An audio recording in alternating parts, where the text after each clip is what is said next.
Passou da hora a gente falar de Falcão e Soldado Invernal. Eu sou o Fábio, bem-vindo ao canal FacNet. Se você é novo no canal, se inscreve. Se você não é, mas não se inscreveu, se inscreve também. Deixa o like no vídeo. Ajuda muito a gente. Não, eu não vou militar nesse vídeo, mas sim, tem algumas coisas de Falcão e Soldado Invernal que precisam ser ditas. E principalmente, o racismo. Posso ver um documento?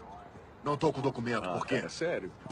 Ok, senhor, fica calmo. Eu tô calmo, o que você quer? Só estamos conversando. Dá pra ele um documento. Não vou pra dar gente nada, poder a gente sair tá daqui. conversando. Ei, olha, ele tá te incomodando? Não, ele não tá me incomodando. Sabe quem ele é? Eu sinto muito, senhor Wilson. Eu não te reconheci sem os óculos. O racismo permeia todo o seriado, não só quando ele abrange a situação claramente no seu roteiro, mas também em tudo em volta do próprio seriado. O próprio marketing do seriado, Falcão e o Soldado Invernal, indica exatamente isso. O fato do Falcão vir primeiro é exatamente para chamar a atenção de que o Falcão é sim o protagonista do seriado. O Falcão é sim aquele que vai carregar o escudo. E o Falcão é, não só para o público da série, mas para uma futura geração que vai vir, são os próximos 5, 6 anos da Marvel no cinema, sim, ele é o Capitão América. Então sim, a série não lida só com racismo diretamente dentro do roteiro, em cada momento que você vê, assim como o Stan Lee e muitos outros editores já falavam disso há 60 anos atrás. Mas sim, o racismo é uma coisa que está impregnada no seriado, tanto no roteiro como na vida real. Isso pode ser provado por tudo que acontece dentro da situação da própria série.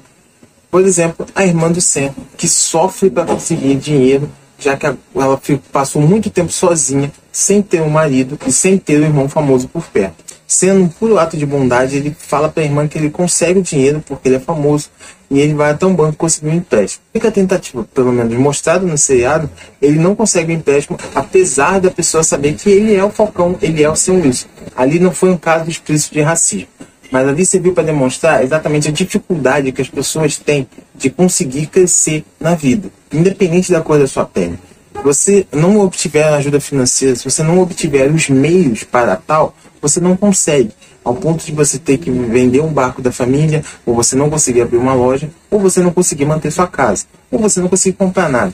Essa é a verdade. Se você não tem um apoio financeiro ou um apoio educacional que permita a você crescer e se estruturar na sociedade que o mundo cobra de você, é exatamente o que vai acontecer. E aquela cena serviu para mostrar exatamente isso. Simplesmente foi decidido que ele não tinha uma estrutura financeira para receber um empréstimo, mesmo ele sendo quem ele era, mesmo ele sendo um herói que arriscou a vida para salvar metade da população do universo. O racismo foi claramente abordado nas situações do Isaiah e na situação do próprio Sam com o Bucky na rua do Ozark. Uma cena claramente feita para machucar, principalmente na situação que vivemos hoje, tanto aqui no Brasil quanto nos Estados Unidos. A cena dos policiais confrontando o Bucky e o Sam de maneiras completamente diferentes, apesar dos dois estarem na mesma situação, dói muito para quem já viu aquilo, para quem já passou por aquilo e para quem nunca viveu. A cena é tão forte porque para quem passou por aquilo, você relembra várias vezes o que já aconteceu com você em inúmeras ocasiões. E ali no Bucky e o Sam é exatamente isso que acontece.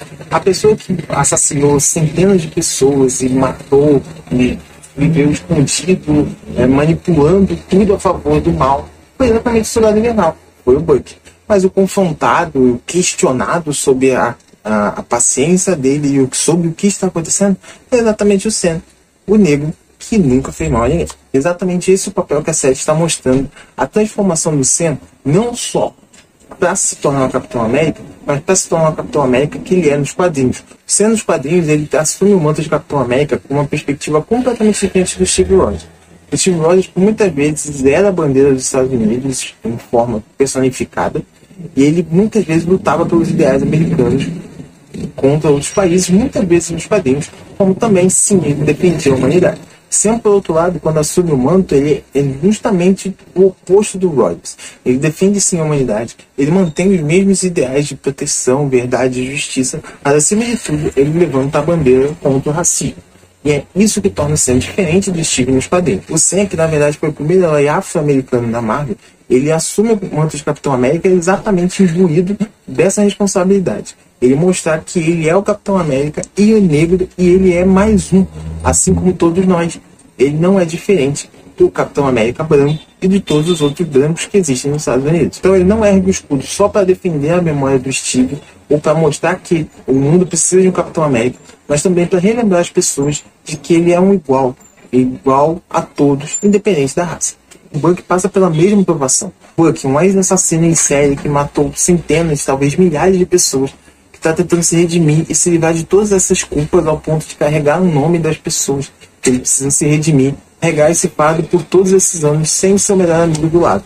Buck não só está tentando se livrar dessa culpa, mas também aos poucos ele vai se tornando o próprio Buck do Sam Wilson, mostrando cada vez mais a proximidade deles, apesar das piadas continuarem, mas mostrando cada vez mais que cada um respeita muito o outro, e ele vai se tornar assim os novos Buck e Capitão América. Sendo que Buck vai fazer mais uma vez o papel dele de Buck.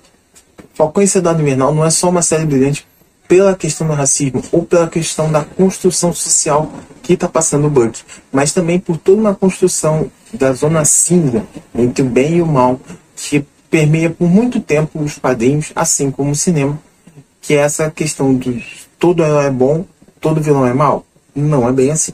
Se você pegar pela própria ideia do Thanos, a ideia do Thanos não era ruim. Ele queria justamente aumentar a quantidade de empregos, aumentar a alimentação e aumentar a renda das pessoas que estavam vivas. O problema é que ele queria simplesmente terminar metade do universo para isso.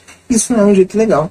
Matar trilhões de pessoas não ia resolver o problema, porque só ia causar caos e tristeza a muitas dessas pessoas que estão vivas. Da mesma forma é o caso dos apátridas. Focar simplesmente nas pessoas que não foram gripadas e esquecer completamente das pessoas que voltaram desamparadas do gripe é um descaso tremendo ao ponto de você não ver o que está acontecendo de fato. As pessoas que não foram gripadas passaram por 5 anos completamente diferentes do resto do mundo. Eles viveram com poucas pessoas, mais empregos, mais renda, eles tiveram mais possibilidade de estudar, mas em compensação tiveram perdas terríveis em sua maioria. Todo mundo deve ter perdido alguém. É muito difícil alguém que não perdeu absolutamente ninguém da família, a não ser que realmente não tivesse mais ninguém na família já. O que é uma coisa terrível. As pessoas, a maneira que as pessoas passaram no gripe, deve ter sido 5 anos de muito pesar, apesar de sim você ter uma estrutura financeira melhor. Em compensação, pensa nas pessoas que foram gripadas e voltaram agora. Tudo o que aconteceu com ela. Mas, por exemplo, trata isso de maneira mais brincalhona, falando, os irmãos mais novos que se tornaram mais velhos. Mas pense em todas as outras situações que as pessoas gripadas passaram.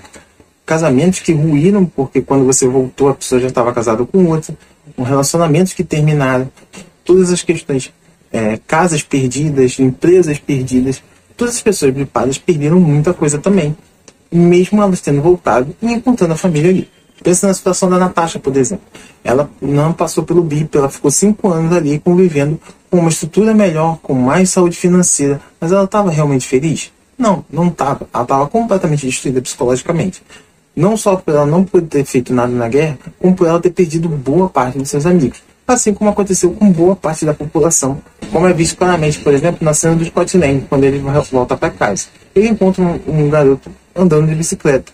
Aquele garoto está completamente destruído psicologicamente, de maneira que o garoto ignora ele e ainda é mal educado, sendo que era uma situação totalmente normal e uma pergunta totalmente normal que ele tinha feito. A visão da parte de querer apoiar as pessoas que não passaram pelo gripe é justa, mas esquecer completamente das pessoas que passaram pelo gripe e transformar isso numa carnificina, sim, é uma decisão totalmente errada. Assim como John Walker, que também passa por essa zona cinza, ao ponto de estar tão obcecado em defender a pátria e defender os ideais americanos, que ele perde completamente a noção do que representa ser o Capitão América para o mundo todo. Pois, como é mostrado no próprio uniforme, Steve Rogers carregava o símbolo dos Vingadores no braço, enquanto o Paul Walker carrega o símbolo da bandeira dos Estados Unidos, demonstrando claramente que ele é muito mais militar e muito mais americano.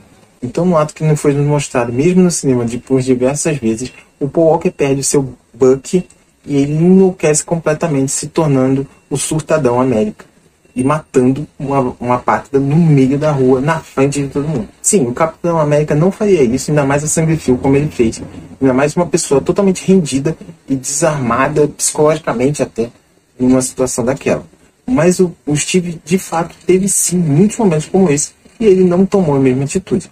Basta a gente lembrar no primeiro filme como quando supostamente o Buck tinha morrido e o Steve mesmo assim não toma essa decisão mesmo assim não mata o Caveira Vermelha. No Soldado Invernal, quando o Capitão América derrota o Buck apenas para impedir o Projeto Insight, depois literalmente ele joga a vida dele fora para arriscar trazer o amigo de volta. Ou novamente em Guerra Civil, quando o Buck estava gravemente ferido e mesmo assim o Capitão América não mata o Tony exatamente com a mesma posição de ataque que o Paul Walker estava. O Paul Walker se tornou de fato o Cidadão América, e como os Estados Unidos vai lidar com isso agora que a bandeira deles foi completamente manchada de sangue pro mundo todo. Muito obrigado para você que assistiu o vídeo até aqui. Não esquece de deixar o like, se inscrever no canal e para ver os próximos reviews, não só de Falcão e Soldado Invernal, como dos outros vídeos que a gente solta aqui no canal, que a gente fala de muitas séries, doramas, séries de ação, séries com foco nerd principalmente. Então não perde, e não perde o próximo episódio de Falcão e o Soldado Invernal. E ó, a segunda temporada vai se chamar Capitão América e o Lobo Branco. Você viu aqui primeiro. Valeu.